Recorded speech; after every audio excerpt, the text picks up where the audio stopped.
This is the AEW Dynamite March 20, 2024 full show results video which takes place at Coca-Cola Coliseum in Toronto. Tony Schiavone is in the ring and introduces Mercedes Moné before handing off the mic to her for a promo. She greets Toronto and talks about how she was rocking and rolling and kicking but all over before she got hurt and says minor setbacks make for major comebacks. She has unfinished business with Willow Nightingale and anybody who tries to get in that business is gonna go bankrupt because there's a price to pay when you mess with Mercedes Moné. The lights go down and when the light comes again, Julia appears and Sky Blue runs in and eats a lung blower. Julia Hart eats a kick, up for the Munmaker, but Blue makes the save, then Chris Statlander and Willow Nightingale come down to even the odds. The lights go down again and Julia and Sky are gone and Willow's got a chair cocked and loaded behind Mercedes. Moné turns around and Nightingale drops the chair and fumes. Mercedes jaws at her and makes her exit. Then we saw a match between Eddie Kingston vs Kazuchika Okada for the AEW Continental Championship, and the result of this match was Kazuchika Okada defeated Eddie Kingston by pinfall with the Rainmaker, becoming your new AEW Continental Champion. Post-match, Pac makes his entrance to confront Okada. Renee Paquette interviews Shane Swerve Strickland backstage and he says his intention is the same as always, the AEW World Championship. Samoa Joe tried to humiliate him by choking him out, but he has a history of choking people out himself, and now Joe is running from him. He's been inspired by Mike Tyson sparring for his own upcoming fight, so he's making an open challenge for later tonight. Back from the commercial, Renee Paquette interviews Chris Statlander, Willow Nightingale, and Stokely Hathaway in the back and Willow says tonight she'll have been in more street fights than any woman on the roster, and Chris says tonight is going to be the end. Mercedes Moné rolls up and Chris thanks her for having Willow's back last week, and she goes off on how that's what a CEO does and how Payback is a bitch before shaking her hand and saying it's nice to meet her and Willow steps up and Moné tells her she's done enough. The next match happened between Chris Jericho vs Hook, and the result of this match was Hook defeated Chris Jericho by pinfall with a small package.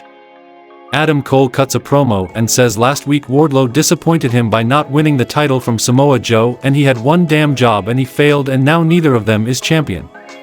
Now Wardlow has a new goal, and it's his job to make sure the Undisputed Kingdom keep the gold they have, and then maybe they'll forgive him and he's not saying this out of anger, but because he cares and he wants what's best for Wardlow, so don't screw it up. Back from the commercial, Renee Paquette interviews Chris Jericho backstage and he says he wanted to face Hook one-on-one for a reason, and he lived up to what he expected. He hurt his neck and almost hurt his pride, and Hook showed him something he hadn't seen in a long time, and now he has his respect, and next week on Dynamite, he's got a proposition for him. Tony Schiavone introduces Will Ospreay for another chat in the ring and he talks about watching Bryan Danielson wrestle Katsuyori Shibata on Collision and calls Bryan out for being grateful for their match but also says Will couldn't walk in his shoes. Ospreay says maybe he's right because when he went to Japan, the place where Danielson wanted to be a big star, he saw his shoes and knew he couldn't fit in them because they were too small and he talks about all the things he achieved in New Japan and calls out Shibata. 7 years ago they fought and Katsuyori beat the piss out of him. But now he's a 30-year-old man with 3 pugs, 2 cats, a missus, a kid, and something to prove, so next week on Dynamite he wants to fight Shibata. Then we saw a match between Deonna Purrazzo and Thunder Rosa vs Mariah May and Toni Storm, and the result of this match was Deonna Purrazzo and Thunder Rosa defeated Toni Storm and Mariah May by pinfall with a jackknife pin from Rosa on Toni Storm. Post-match, Rosa celebrates while Purrazzo looks mildly irritated. Back from the commercial, Shane Swerve Strickland makes his entrance for his open challenge and Butcher Andy Williams answers the challenge and then we saw a match between Andy Williams vs Shane Strickland, and the result of this match was Shane Strickland defeated Andy Williams by submission with a short-arm scissors.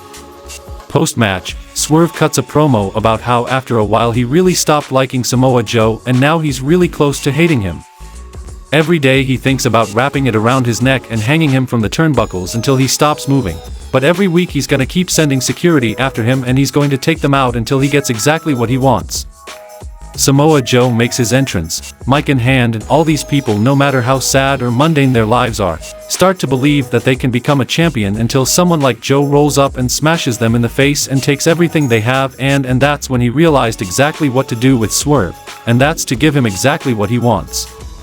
Don Callis interrupts from the stage and says Takeshita is undefeated outside of the Callis family, so maybe Shane needs to learn what it feels like to lose to the family. This company isn't Swerve's house, it's the Don Callis family house, and Strickland says if he wasn't busy he'd burn the family house to the ground, but he will wrestle Konosuke and then he'll come after Joe.